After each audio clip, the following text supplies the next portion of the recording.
And welcome to another edition of the Michigan Football Film Study focused on the offense with Al Borges. We are back and we are brought to you by our friends at Autograph. And of course, a little bit of a hiatus for me, as you guys know. I was off as I had to spend some time away with family, and appreciate you guys for all of your condolences and well wishes. And glad to be back with you, though, and glad to be back with my guy, Al Borges, spending some time with you. This is therapy for me, Al Borges. Therapy. Therapy for me. The chance to spend some time talking ball, talking Michigan, and dissecting some plays with you, the football doctor, as they say, and doing it with our friends at Autograph. How are you today, Mr. I'm, Borges? I'm wonderful, Sam. How you do? Hey, man, one foot in front of the other, as they say. And Day to uh, time, Sam. Day to time. That's probably the best thinking. yep, and a chance to really enjoy all of the offerings that you get to partake in here at Autograph. Hope you enjoy the film studies. I want to send a special shout out to my guy, Josh Newkirk, who did a wonderful job filling in on the film studies last week. He didn't quite, you just say, man, you can get out there, you can get Wally Pip real quick, man. I mean, so, somebody come in, take your spot real quick, Mr. Borges. Oh, Uh, Sam, you can't be replaced. You know that. but he did a great job in my absence, and I appreciate him for doing that. But folks, one of the great things about being here on Autograph, the exclusive home of the film studies, is when you watch the film studies here on Autograph, this great app, you accrue points and you can redeem these points that you accrue for rewards. That's the great thing about Everybody needs Autograph. points, Sam. Everybody needs points. Yeah, man, that's a great idea that Tom Brady and his crew came up with. So all the things that you do as a fan, in this case, a Michigan fan, so reading your favorite blogs, listening to your favorite podcasts, watching your favorite videos like these film studies, you can get rewarded. That's the idea behind Autograph. So again, enjoy, tell all your friends about it, and of course, continue to support us here with the football film studies. And by the way, By the the way, bye week is coming up. So that means the Buckeye breakdown is on the way. Those of you who have been supporting us for the Buckeye breakdowns, contributing to the cause, we've been telling you, click that PayPal link to support the Buckeye breakdown. What is it, you ask? Well, just because Michigan goes into the bye doesn't mean that Al is going to be taking a break. we don't have No. a buy, Sam. No buy in our schedule. Yeah, we got the counterintelligence program going on. Counterintelligence. Al That's right. has been working feverishly Feverishly, I'm on it. scouting the Buckeyes. Watched them play Michigan State last week, Sam. And so Watched what them does play. that It's mean? interesting. Checking out all that Buckeye film, and during the Michigan bye week, Yep. we are going to be doing a Buckeye film study. So if you want to help that cause, because our friends at Autograph, they're doing a great job of helping fund the Michigan football film study. Yep. But for the Buckeye film study, we need because see, Al needs, it takes funds to be gorgeous like Borges. You can't be gorgeous like Borges for A lot of free. work, Sam. A lot of work. Can't be gorgeous like Borges for free. Takes money to be gorgeous like Borges. So if you want to help Gorgeous be Borges, so he can, do this Buckeye breakdown for you, for the people, right? You want to know what the Buckeyes are doing? And in turn, it could maybe help Michigan out a little bit too. He's basically a pseudo analyst to help fund the Buckeye breakdown. $1, 5, 10, whatever you can spare. Click that PayPal link, donate to the cause, and then Michigan bye week, we will give you the Buckeye breakdown. We'll also do the same thing during the second bye week as well. With that, Al, let's go ahead and get into this breakdown: Michigan versus Minnesota. A lot of hand wringing from the fans about progress. The the pace of progress is not what fans want to Never see. is, Sam. Never is. uh, Lest we forget, I was reminded of a game back in 2021 where Michigan went out against Washington, ironically, who they're playing. I remember it well. Yeah. And I believe the stats in that Washington game, at least the passing stats in that Washington game, the quarterback, of course, was one Mr. K. McNamara. You remember him? I do. Remember quarterback K. McNamara? And if I don't remember him, I'm reminded every time I watch Iowa. So, do you remember what Cade McNamara passed for in that game against Washington back in 2021? I don't remember the exact number, but I believe it was rather, as they say, pedestrian.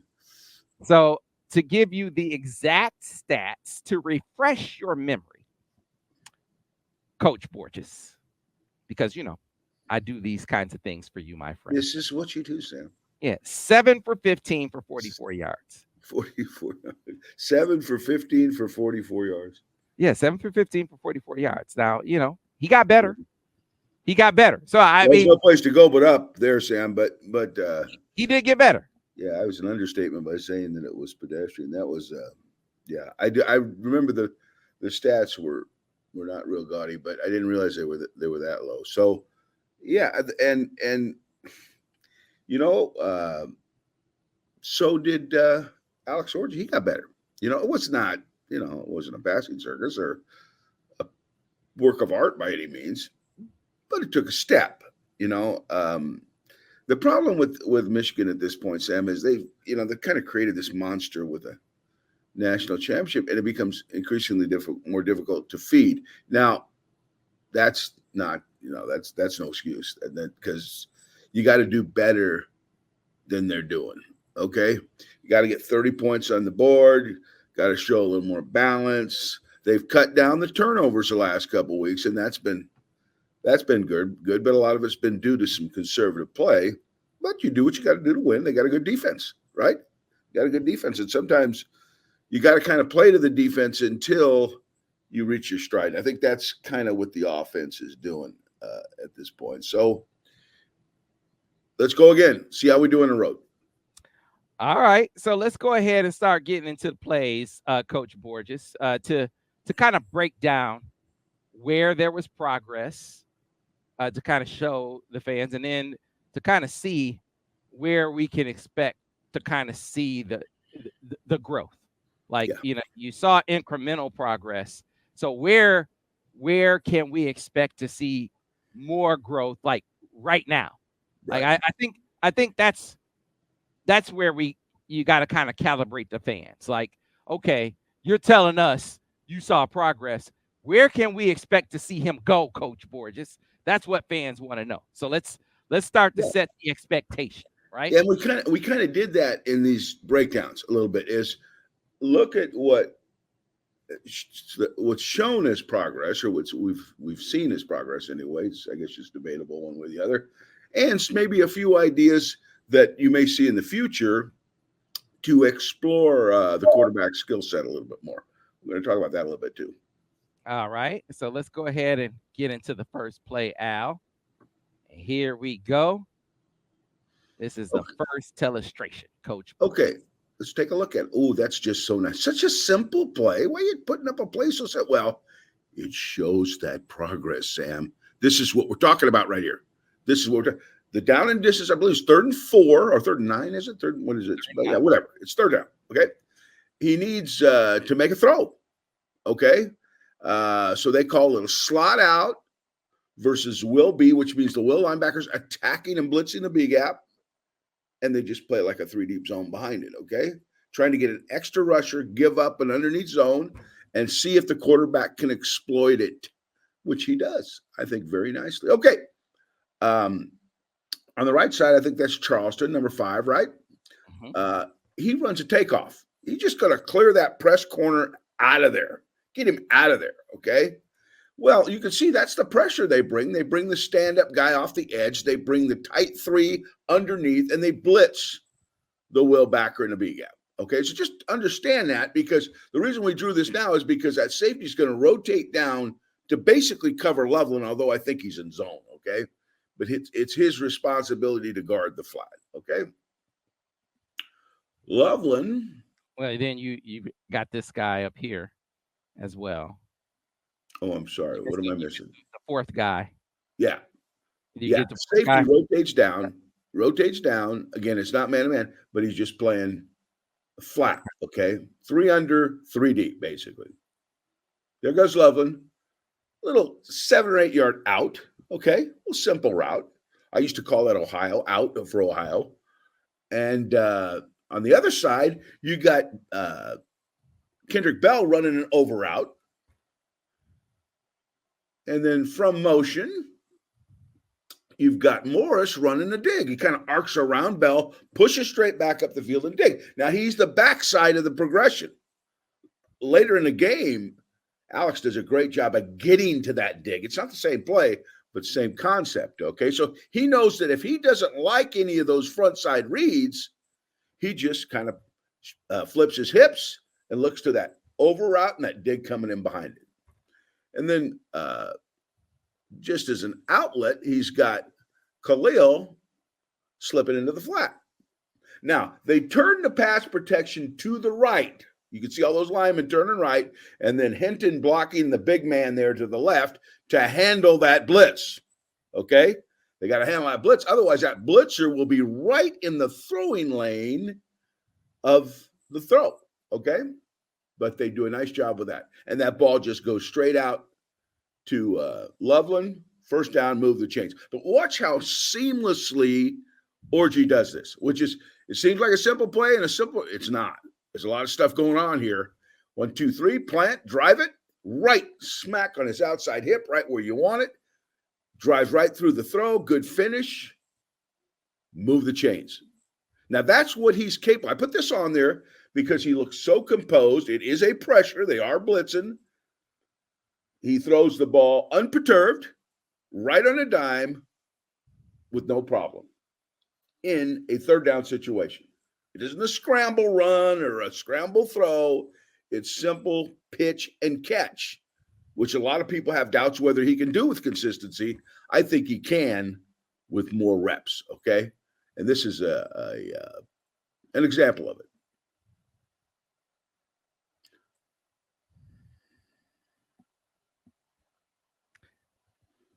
Yep. This was, you want to see it, obviously. You want to see it more consistently. And this is where they feel comfortable. They feel comfortable with him throwing to the flat and throwing to the sideline. Right. At this point. And there's nothing wrong with that. If that, third down, good, got to get what you got to get the first down. But my contention, and I still contend, is there are going to have to be more balls going to the middle of the field. It has to be attacked, particularly on early downs when the safeties are forcing fast. This is a little different scenario, and he's addressing situational football with a throw. I have no issues with that at all, and doing a very nice job of it. Right. So, part of the maturation process for him, Al, and we'll watch him do this one more time. Comfortable in the pocket, step, throw. See, that's a comfortable pocket. That is. And there were a few of them in this game. Protection was not bad in this game. Better than it's been, I think, in the first 4 games. I had a lot I always write when I break it down with a little note on the side, good protection, bad protection, whatever. And I had more good protections in this game than I have in the previous. Really? See, yeah.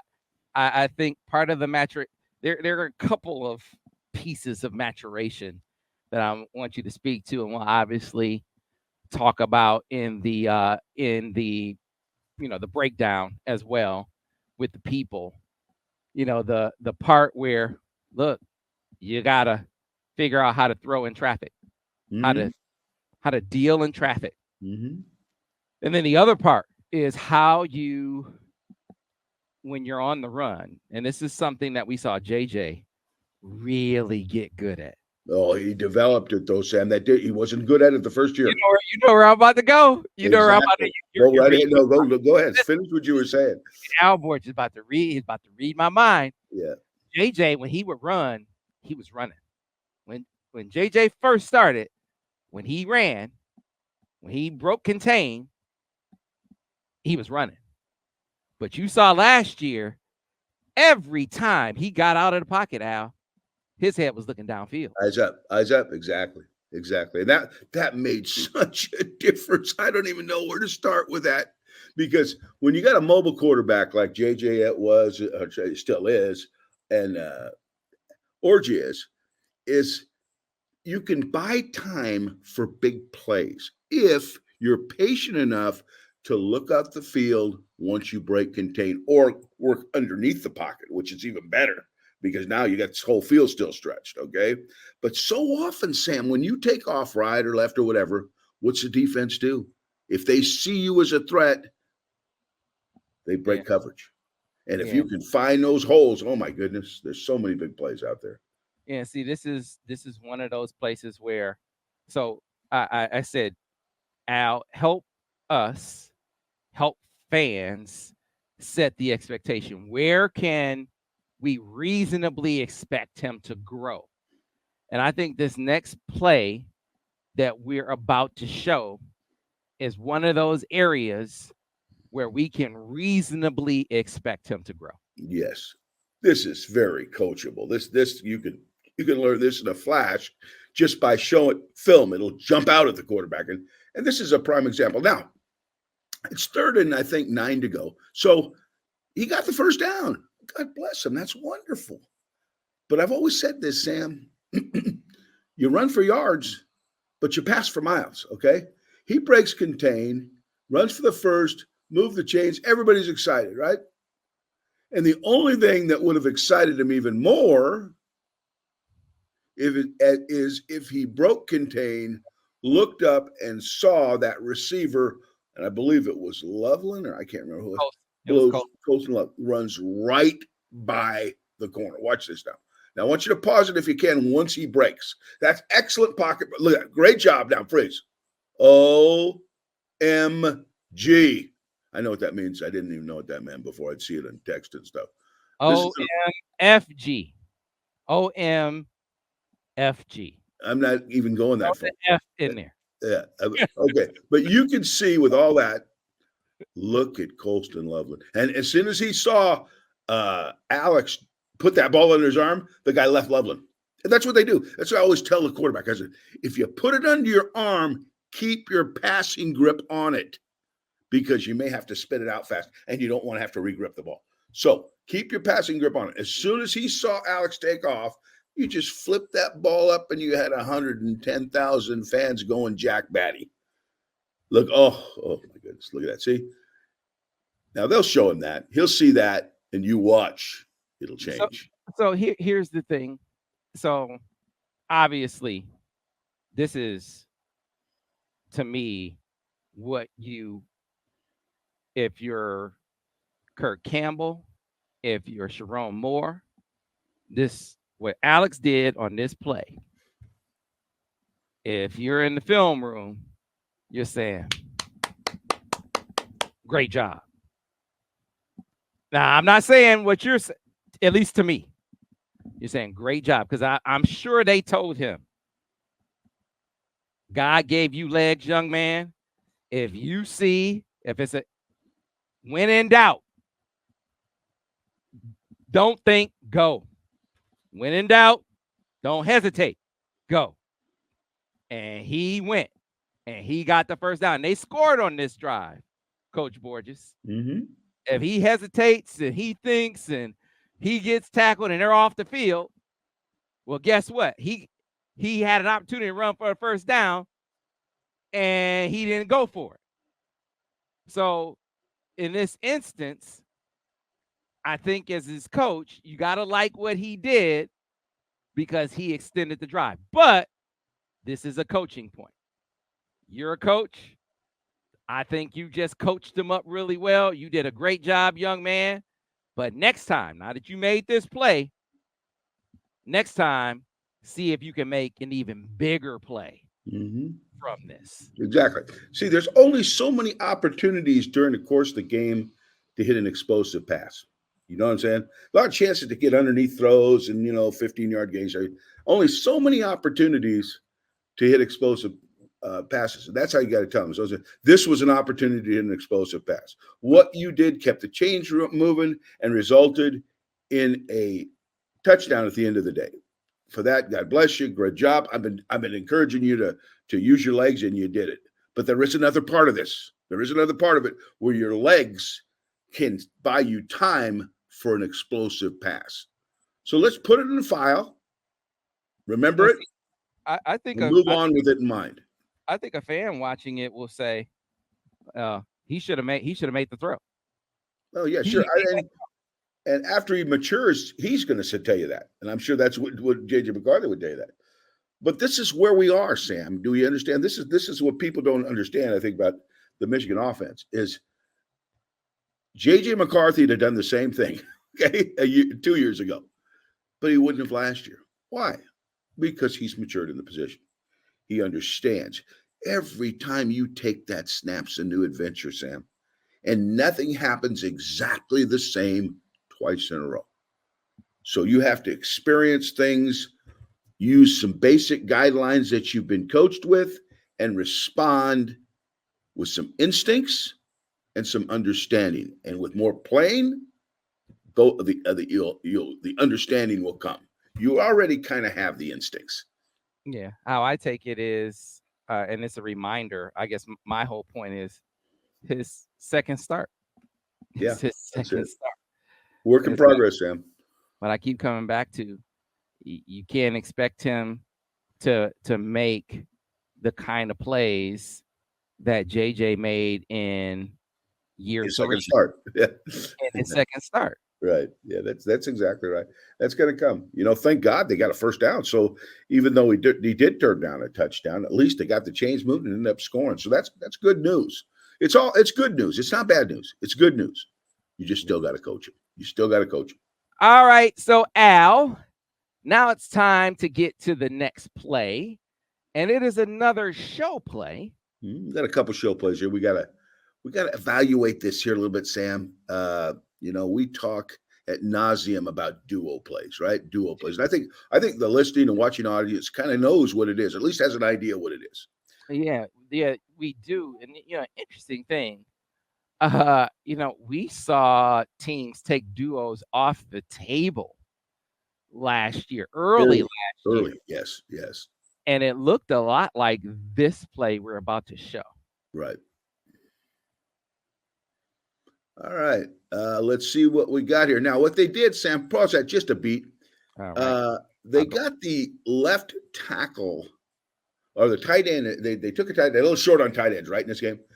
So they I believe they're using Gentry at the left tight end to run the duo, and Bradison next to him on the wing. So the duo's going to the left under center. Now that's critical.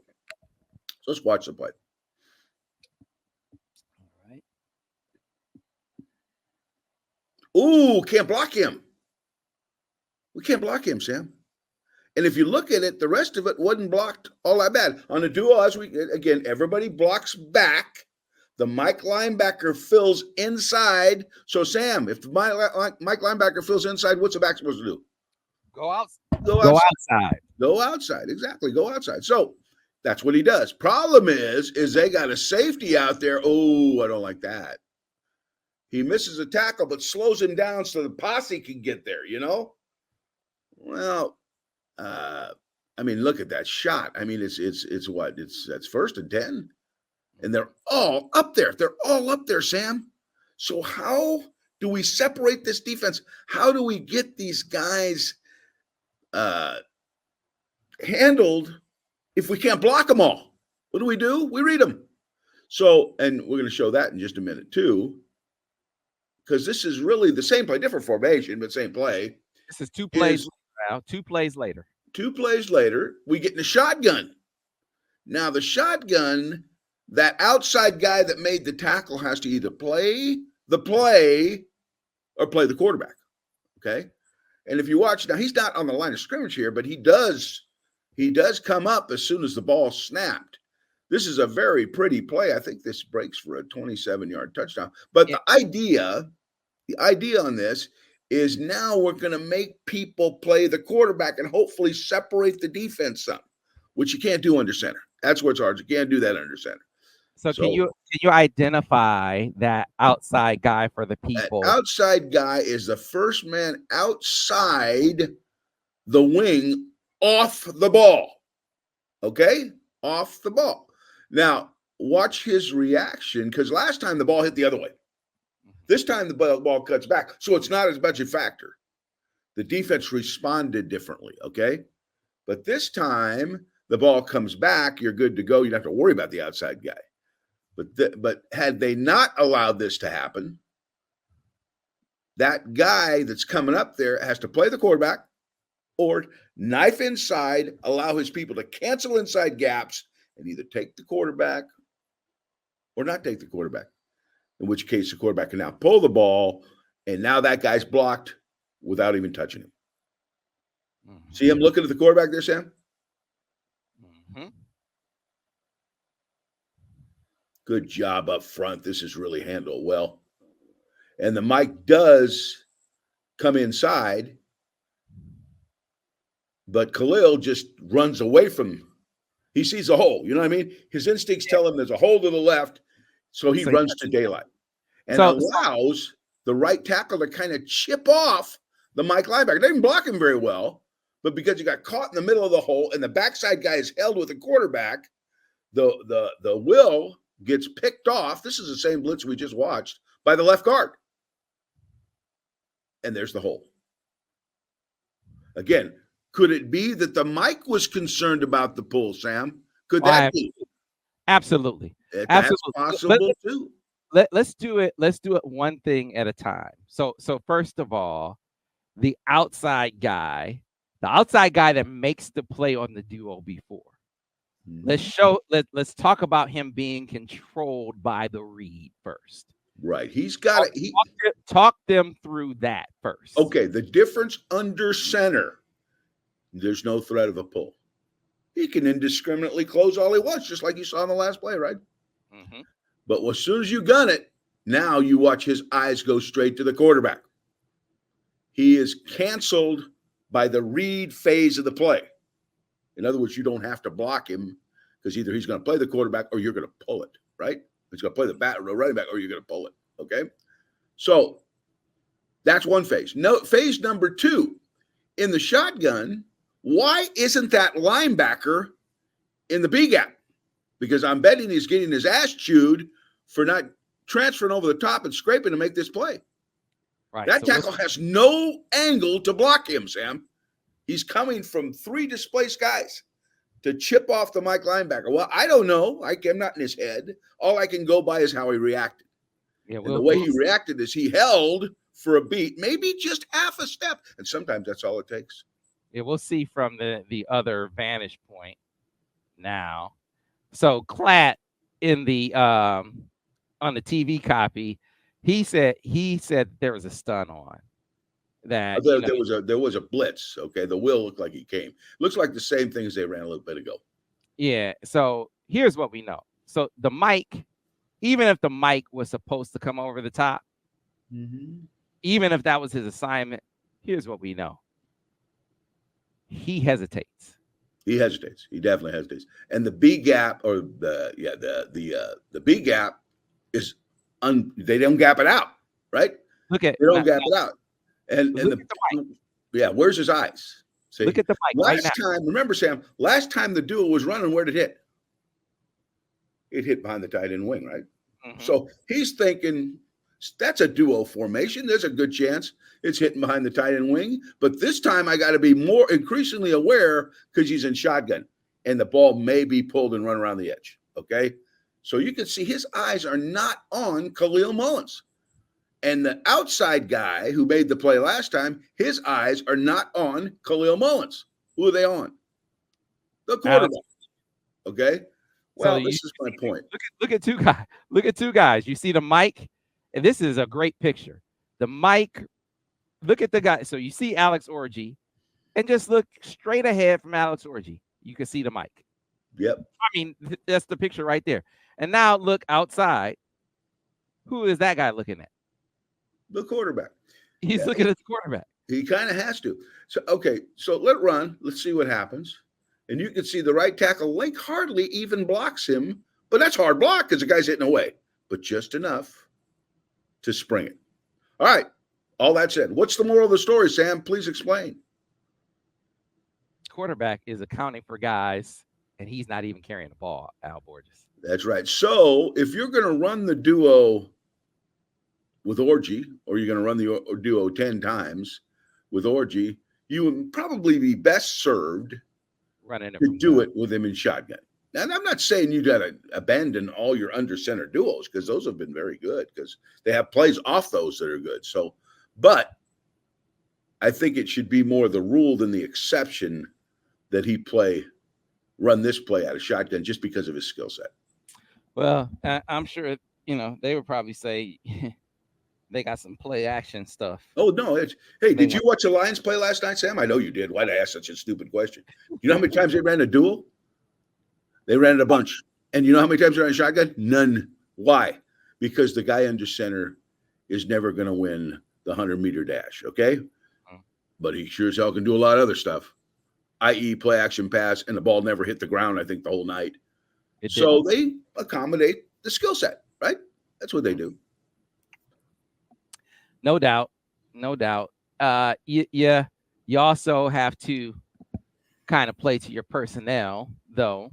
Mm-hmm. And given where they are with this offense, though, play the percentages. Jared Goff is an outstanding play action passer. Yes. So you want to have a high volume of play action passes on the menu, and maybe that's not a high volume thing for them right now. Right. No, he's not Jared Goff, nor is he pretending to be. So he has to develop that phase of his game, and then accentuate the things he does well. It's pretty simple. Yep. Hey, how about not two halves? Jared Goff hasn't thrown an incompletion. The first half. Look, it's he's warming up, because it's starting out the season. He was throwing it to the other team quite a bit. Yeah, well, he ain't now. And I'm telling you, they're feeling it.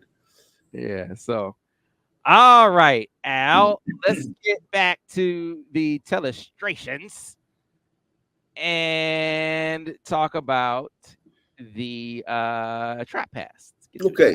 We have actually, I think, diagrammed this before, but not with Orji. And I wanted to show this with Alex doing it because, again, it's another example of what he's capable of. This is a play pass that actually attacks the short underneath of the defense. It's a trap pass, which means it looks like a trap play, and it's versus cover one, which is man-to-man, free safety in the middle.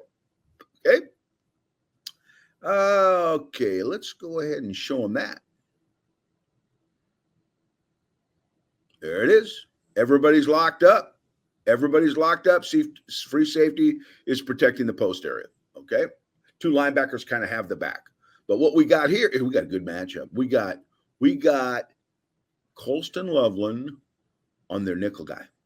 Okay? We like that a lot. Sam. That's good stuff because we know he's probably a lesser defender against the best receiver. Okay?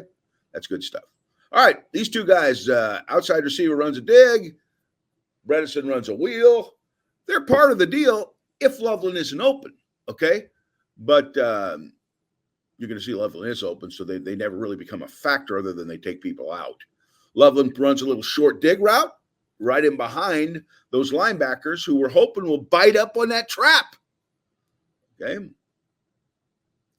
And then we just run Kendrick Bell just runs him out. Take him deep so that when Colston catches that ball, that's more important than you think. Because when Colston catches that ball, we need to run after catch and cancel that defender. So he's forced to cover Kendrick, and now Loveland has that whole flank to run the ball once he catches it.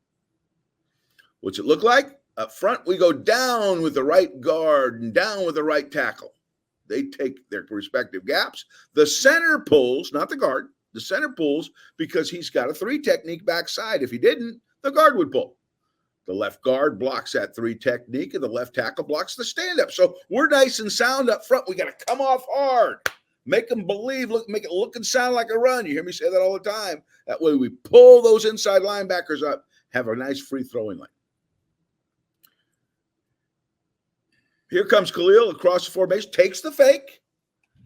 Checks that nickelback, see if that nickelback blitzes. It doesn't look like he's going to because the back end doesn't look like it's blitz. and he just comes into the flat as an outlet receiver. If for some reason Colston didn't look good and he didn't like any of those other two, he could always just check it down to Khalil. So that's trap pass action, and that's where the ball goes. Right? He singled up on the nickel. He beats him on the inside cut. They pull the core of the defense. Again, very nicely done. Good fake. 1, 2, 3. Set. Ball. Running a dime. There we go. Another quick 10-yard gain. Very doable, Sam. Very doable. And I think the more he does it, the better he's going to get. This ball's a little on his back shoulder. He'll throw a few more. He'll start hitting him full stride. But this ain't bad. I'll take it. See that ball coming out of a sea of hands? Nice job of tracking it by Colston. And a good-looking play on the trap. That's just been a good play for them. This has been a good play for them. There from the back, you can see both linemen are going to come down, and that center pull. And let's watch the reaction of the inside linebackers now that we've watched everything else. Watch the reaction of the inside linebackers once you let that thing run. All right.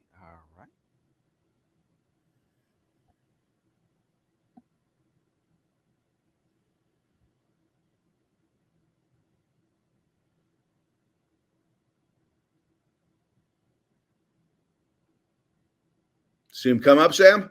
Oh, now their drops get all distorted because they think it's a run. That's where you got to exploit pass routes in behind him. Gorgeous. See, it's not one of those plays where people are going to be like, ooh, that's the thing, but it's one of those plays that you pull out as a sign of progress. Absolutely. Baby steps, Sam. Baby steps. This doesn't happen overnight. This job is the hardest position to play in sports. If you think you're just going to step out there and hit the ball, get the ground running, not many guys can do that. I won't say none, but not many. It's going to take a little time, and he's not the only person transitioning. You got a lot of guys in there that haven't played a heck of a lot. So we're all kind of a little bit of a work in progress, and the fans aren't getting it as fast as they want it, but that's the reality of the situation. All right. On to the next one, Coach Borges. Now let's get back to the ground game. Oh, you got to like the ground game, Sam. Bring up an open zone, Coach. Oh, yeah, and this is kind of interesting. This is so cool. We always talk about those loaded boxes, don't we, Sam? All the time. This time the safety looks like the linebacker. He's down on the weak side of the formation.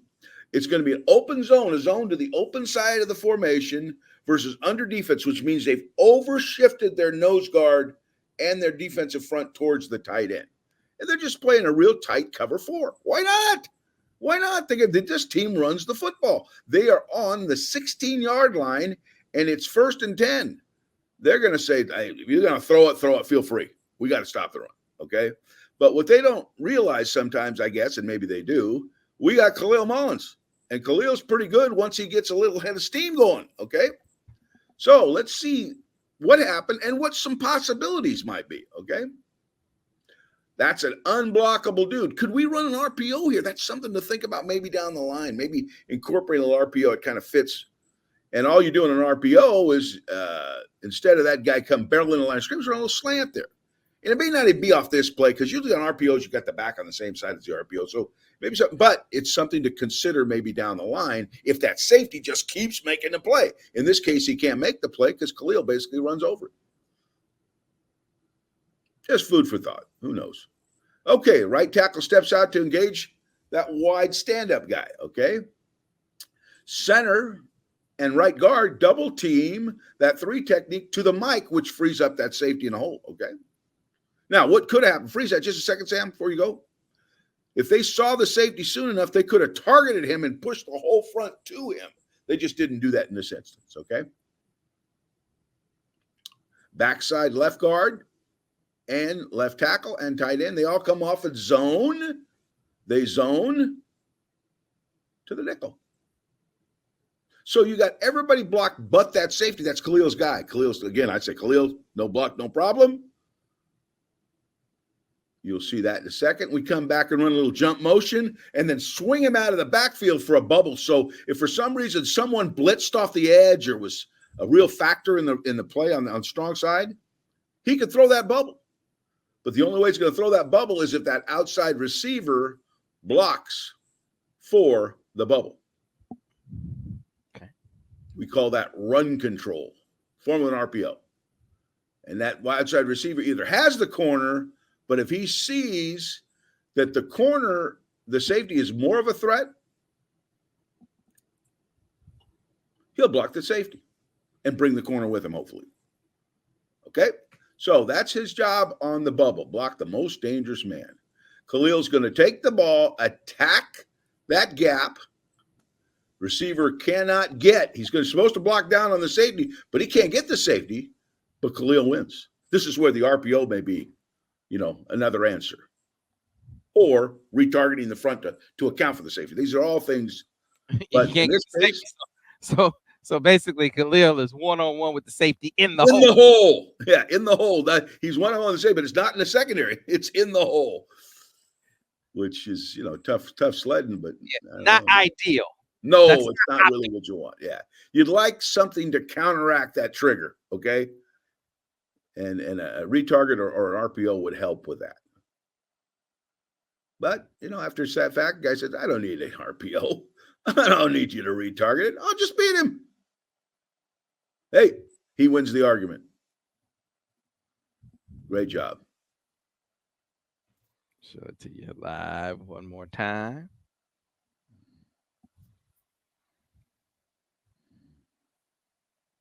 So, Sam, when would he throw that bubble?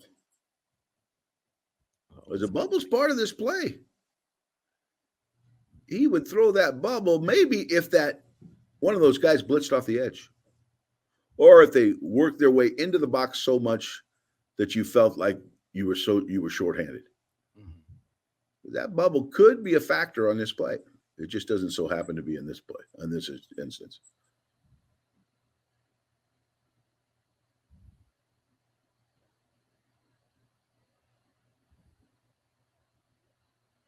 But go back one more time, Sam. See how the bubble separates defenders.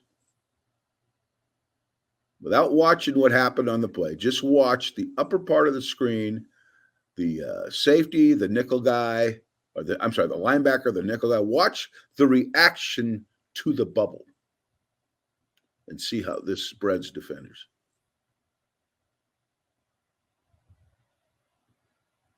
You see that?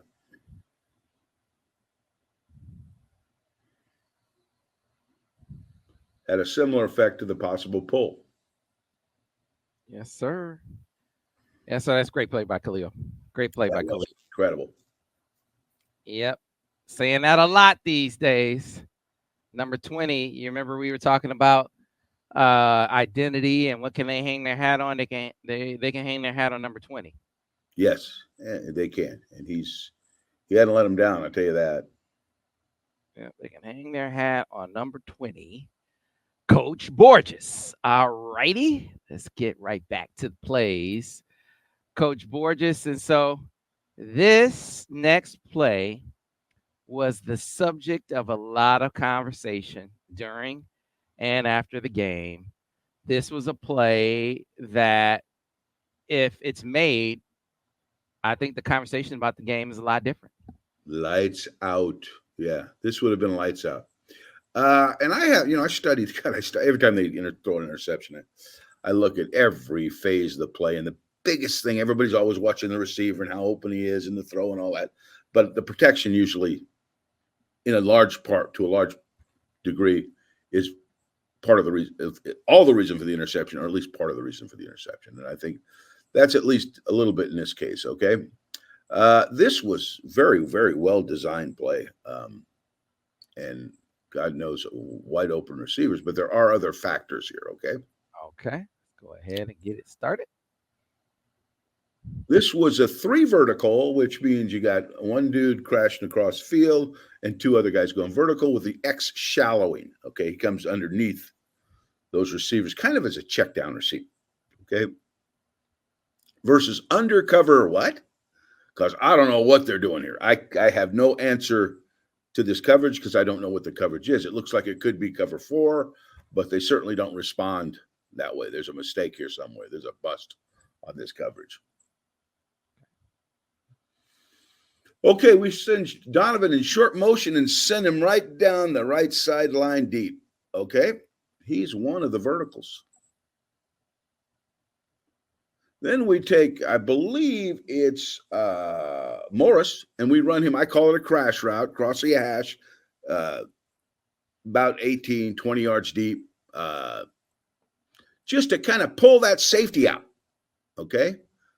But it does more than that. It pulls the corner out too. 2 guys go with Morris. Now that can't be right. Morris is a good player, but he don't need 2 guys covering him. Okay, not in this play anyway. So I don't know what they're doing, but that should be the good news, right? That should be the good news. Okay, that should be the great news. Yes, indeed. Because in the now grand scheme of things, Coach Borges, because man, that's like, hello. Oh, I know, doggone it. And now Colston is going to arc around Morris and run right down the hash mark, slightly outside the hash mark, I think a little bit. There's basically your 3 vertical guys, okay? Nobody's got Colston. Nobody covered him. I mean, when I saw it from the box, I go, Loveland! I'm not supposed to talk in the box, but I could just see it and say, oh, God, I don't know what to say. But he's wide open. I mean, wide open, all right? But by the end of this play, there's more than just him that's wide open. All right. So then the nickel guy widens with Donovan, but doesn't carry him, meaning he doesn't run with him. He doesn't carry him deep. He freezes, and Donovan runs right by him. Okay? So you got Colston wide open in the seam, which really is probably the first look. And then you got Donovan running outside, uncovered, basically uncovered.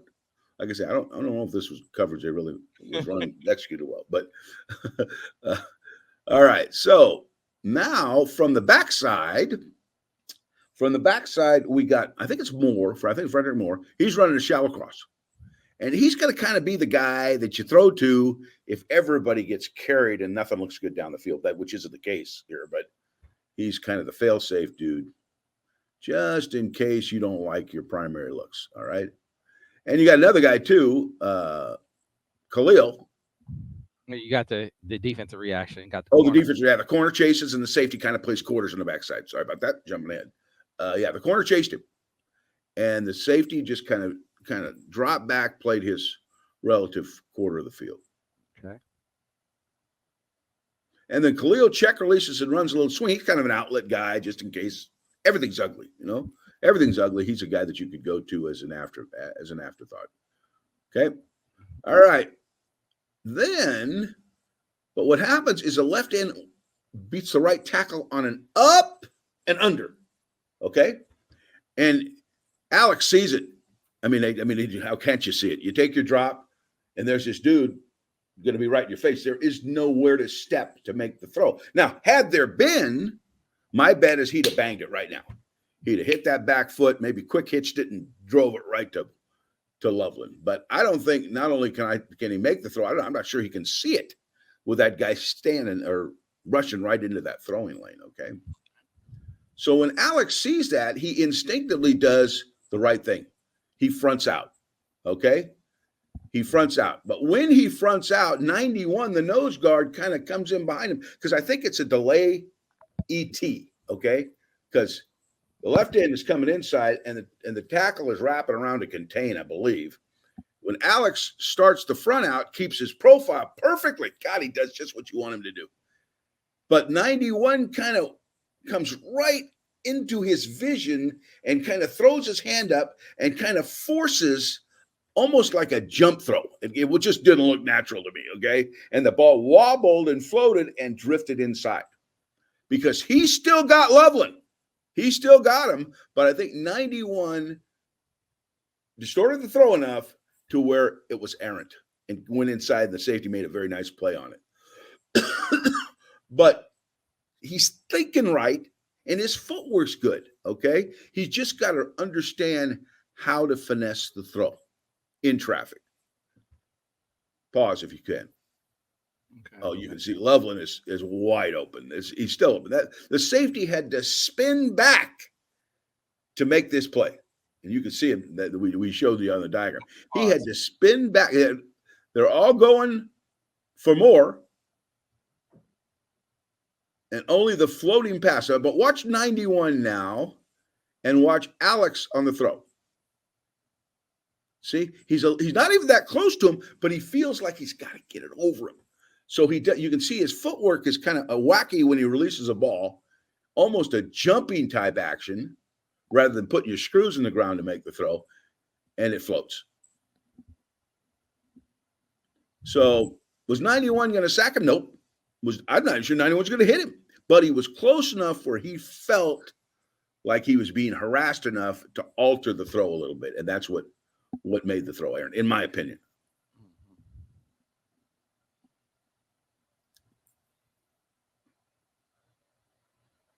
There's the up and under. You see how open Loveland is and how open Donovan is. Now, the other thing, too, Sam, is when he fronted out, if out of the corner of his eye, he could see Donovan run by him, that's a touchdown, too.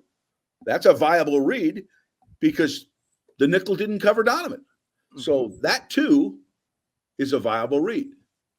So talk me through, because I don't know what the progression is. You know, Sharon was talking about Donovan on this.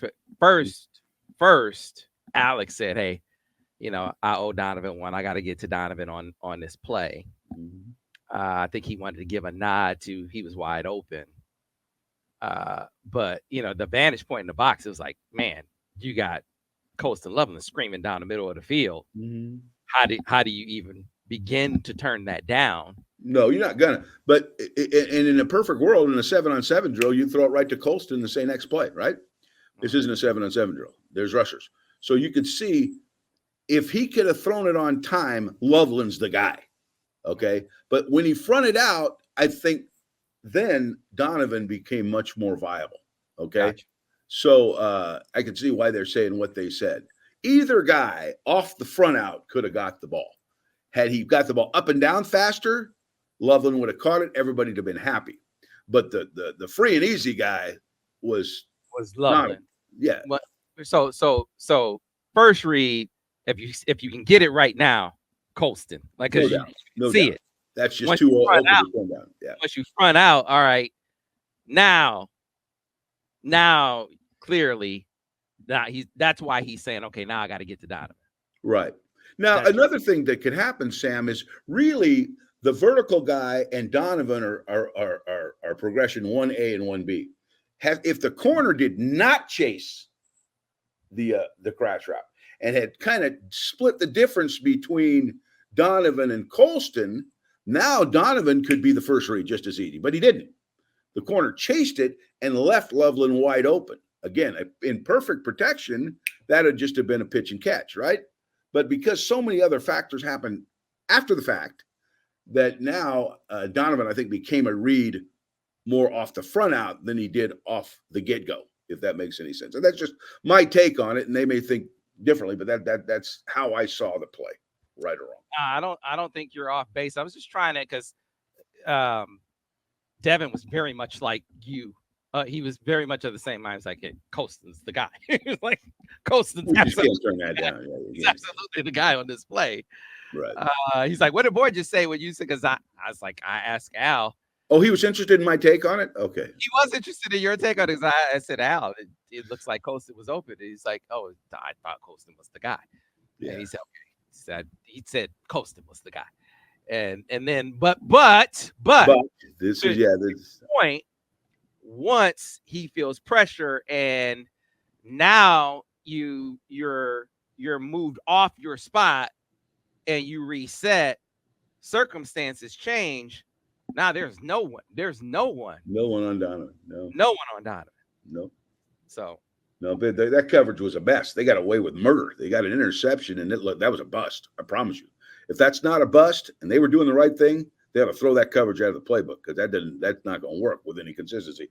And I'm sure they made a mistake, but they got away with murder, and the pass rush had something to do with it. Okay, it had something to do with it, which it generally does on most interceptions. We Okay. beat that one up pretty good, Sam, didn't we? Yeah, we did. So he did some right things on the play, but here's the irony. Even going to Colston on that play, a better ball, he could probably still get Colston on that play. Oh, sure. Yeah. Yeah. If he could get that up and down over his head, and he probably could have. I think he got spoofed a little bit. He just got that guy's got his, I don't know. You got to get, this is where it's great when you get them after the game, sit them down, and most guys will be very honest. They'll say, I go, how come you threw it like that? And he'll say, blah, blah, blah, whatever. So, but I don't know that. And I don't, I had, all I'm saying is educated guess based on experience. And my thinking is if he could have got the ball up and down faster, Colston still got it. He still got it. He's open for a long time. And the only thing that gave them a chance is the ball floated and was pulled the receiver inside. Yep. All right, Al. Let's we beat that play up enough. Let's talk about two more plays and get on out of here and start looking towards next week. So some people thought the short yardage play, because last week they scored on a power. And I think even on the broadcast, they said, oh, Michigan pulled out the same play to score again this week. Not so fast, my friend. Not so fast. Good song. It's a little different. You know Lee Corso? Lee Corso, a friend of yours, Al Borges? Oh, Sam.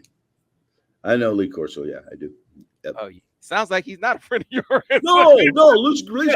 I met Lee way back in the USFL when he was coaching Florida Gators or something, the Renegades back in the 80s. Yeah, I didn't know. Lee's a great guy. He's a beauty now. That's a personality there. Not to say, you must say it sounds like no, that's wrong with Lee Corso.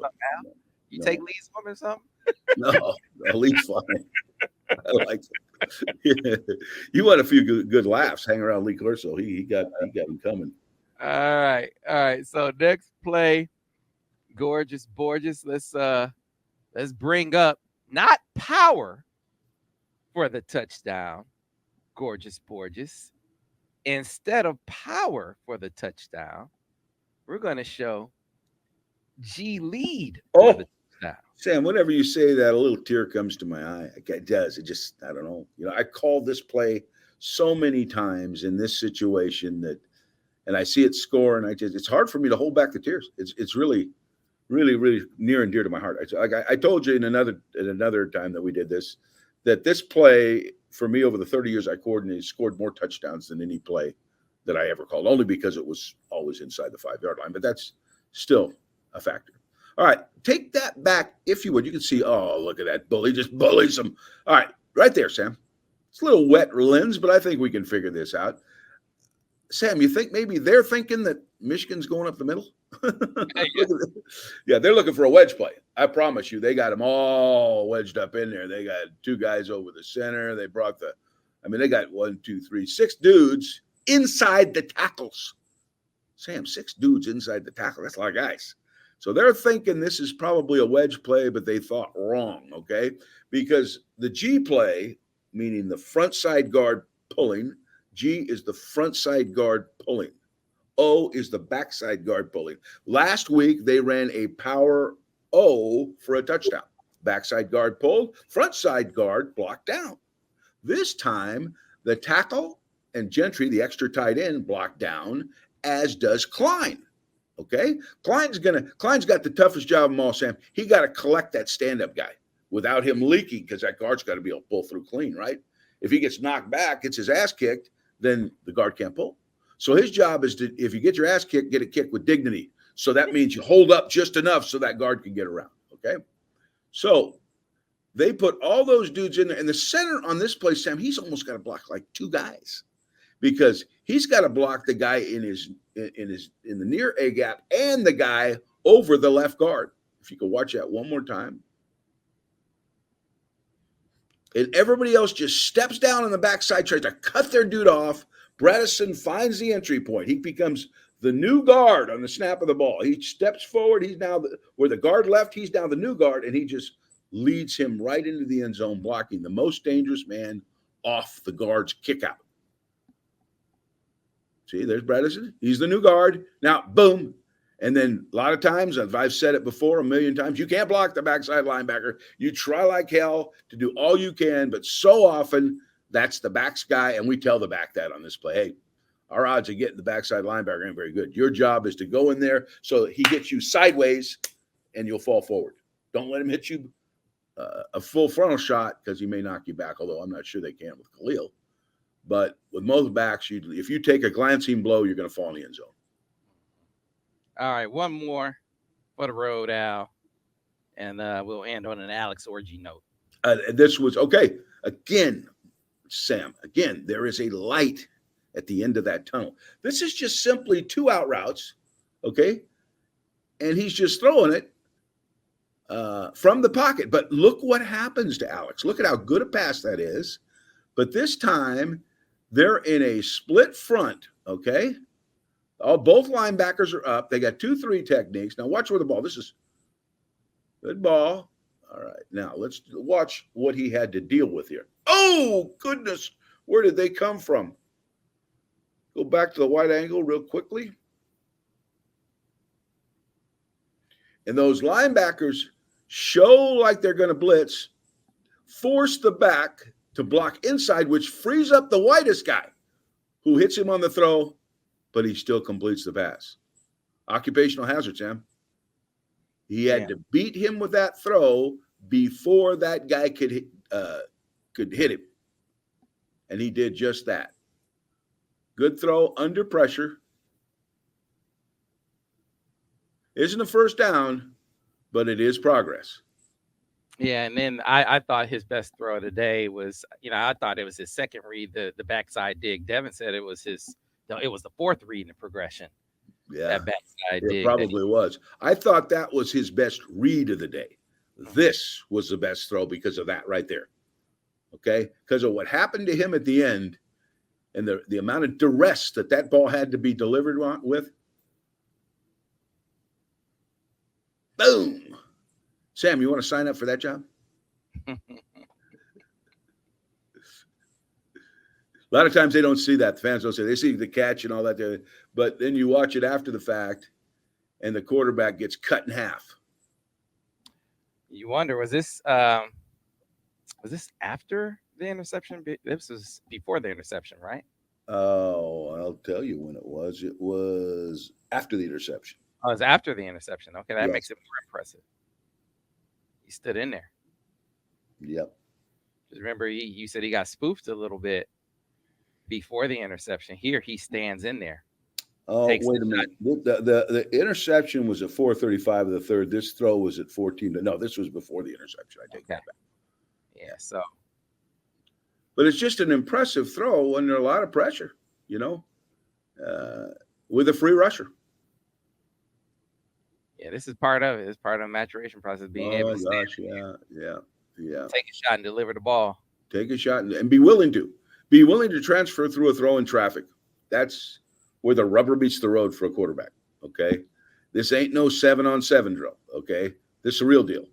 And those guys are coming for your ass. All the accolades that any defensive lineman gets, Sam, is sacking a quarterback, okay? So they are intent on getting to you. Well, Coach Borges, again, progress in this instance, incremental, but progress nonetheless. Never as fast as you want, Sam. It's never as fast as you want. But, again, there was a time where we saw a quarterback complete 7 passes for 44 yards, and Michigan went on to win a Big Ten championship. You don't know that history is going to repeat itself, just mentioning it as something that had happened before. And so we'll see. We'll see if they're able to do it again. See if they're able to progress this quarterback in that way. And there's an opportunity here against the defense that he should be able to have some opportunities throwing the football. and hopefully he earns some more trust based on the progress that he showed in this game. Earn some more trust from the coaches. So with that, Coach Borges, another one in the books, and so we'll be back next time to break down Michigan against Washington, the next football film study. Again, you'll find it exclusively here on the Autograph app. Tell all your friends about it. If they don't already have the Autograph app, they need to download it now, because that's where they can find all of the film studies. It's where they can find all of the things that they like to do as a fan. You know, reading their favorite blogs, listening to their favorite podcasts, watching their favorite videos, including, of course, the film studies that are available exclusively here on Autograph. And of course, when you do these fan things, you get rewarded with points, and then you can take these points and redeem them for rewards here on the Autograph app. Of course, I tell you, all of our free content from themichiganinsider.com aggregates. It comes through over on the Autograph app. All of our VIP content, of course, you still got to go over to themichiganinsider.com. One more note. If you want to help us fund that Buckeye breakdown, we're killing ourselves. Buckeye film study that we're going to bring to you in the bye week, click that PayPal link, because Gorgeous, you want him to stay gorgeous. You want him to keep scouting those Buckeyes. You got to help him out. You got to help him by funding that Buckeye breakdown, by hitting that PayPal link. It could be $1. It could be $2. It could be $5, whatever you can spare. Because it's hard work being gorgeous like Borges. But it'll be worth it, I promise you. Because we're going to scout the hell out of those Buckeyes. The Buckeye breakdown during Michigan's first bye week and Michigan's second bye week. We'll see you then. We'll see you next time on the next edition of the Michigan Football Film Study focused on the offense with Al Borges. We'll see you then. Good to have you back, Sam. Go Blue.